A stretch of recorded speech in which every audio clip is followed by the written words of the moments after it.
आप भी अगर नए ड्राइवर हो ना, तो आपके दिमाग पे एक सवाल बहुत घूमता होगा कि हमें कौन से एरिया में जाना चाहिए, कौन से एरिया में नहीं जाना चाहिए, कहाँ से हमें अच्छी ड्यूटी मिलेगी, किस एरिया से हमें ड्यूटी मिलेगी ही नहीं। ये सारे सवालों के जवाब आज मैं आपको इस वीडियो में बताता हूँ। देखो, ये मेरा पर्सनल अपना एक्सपीरियंस है, तो मैं अपने एक्सपीरियंस के हिसाब से आपको बता रहा हूँ। हर बंदों का अलग हो सकता है, हर बंदों की टाइमिंग अलग होगी, लेकिन जो मेरी टाइमिंग है वो सुबह से लेकर के रात के 7-8 बजे तक की है, तो मैं अपने हिसाब से बता रहा हूँ।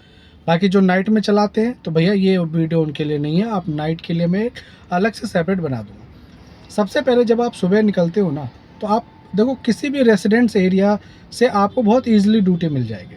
आप कोशिश करो सुबह 6 बजे 7 बजे निकलने की कोशिश करो। इससे क्या होता है कि आपको साफ़-सुथरी एक तो ड्यूटी मिल जाएगी, आपको ज़्यादा ट्रैफ़िक नहीं मिलेगा, ठीक है? जब ट्रैफ़िक नहीं मिलेगा तो आपका काम थोड़ा जल्दी से जल्दी हो पाएगा।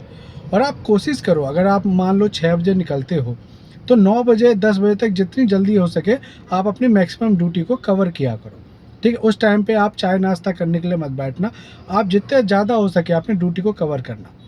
तो अभी जो मैं आपको बता रहा हूँ, पहली ये चीज़ है कि आपको कौन-कौन सी ड्यूटी करनी चाहिए, बाद में मैं बताऊँगा कौन-कौन सी ड्यूटी नहीं करनी चाहिए, कौन-कौन सी जगह नहीं जानी चाहिए। तो अभी जिस-जिस जगह आपको जाना चाहिए वो उस चीज़ के बारे में मैं थोड़ी चीज़ आपको बता दूँ।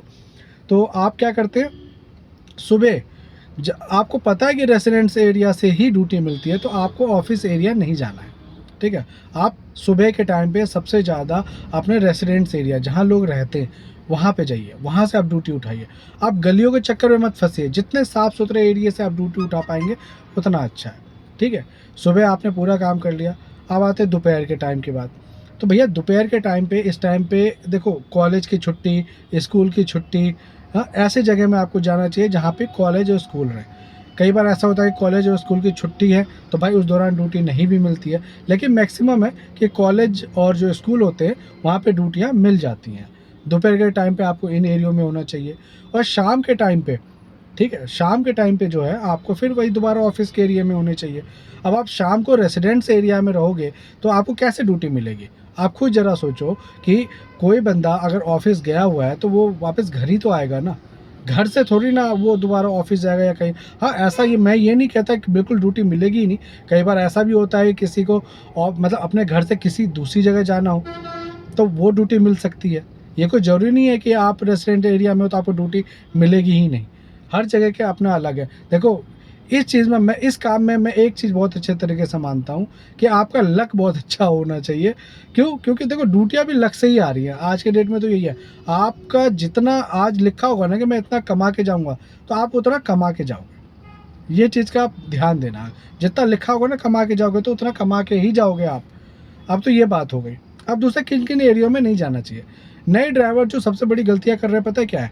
वो कहीं की भी ड्यूटी उठा के आँख बंद करके चले जाते हैं। जैसे कि चावड़ी बाज़ार, चांदनी चौक, आपका पहाड़गंज, ये सब एरिया हमेशा अवॉइड करना चाहिए। हाँ, अब ये नहीं कहता कि बिल्कुल जाना नहीं चाहिए, अगर पैसे बहुत अच्छे हैं तो जाना भी चाहिए। क्यों? क्योंकि कई बार ऐसा होता है कि वहाँ जाते ही ड्यूटी मिल जाती है, बस दिक्कत ये होता है कि वहाँ की ट्रैफ़िक थोड़ी हैवी है। उस ट्रैफ़िक में आपको सँभल के चलना होगा, क्योंकि छोटे रोड होते हैं, वहीं से रिक्शे वाले आ रहे हैं, गाड़ियाँ आ रही हैं, तो वो निकालने में थोड़ी दिक्कतें होती हैं।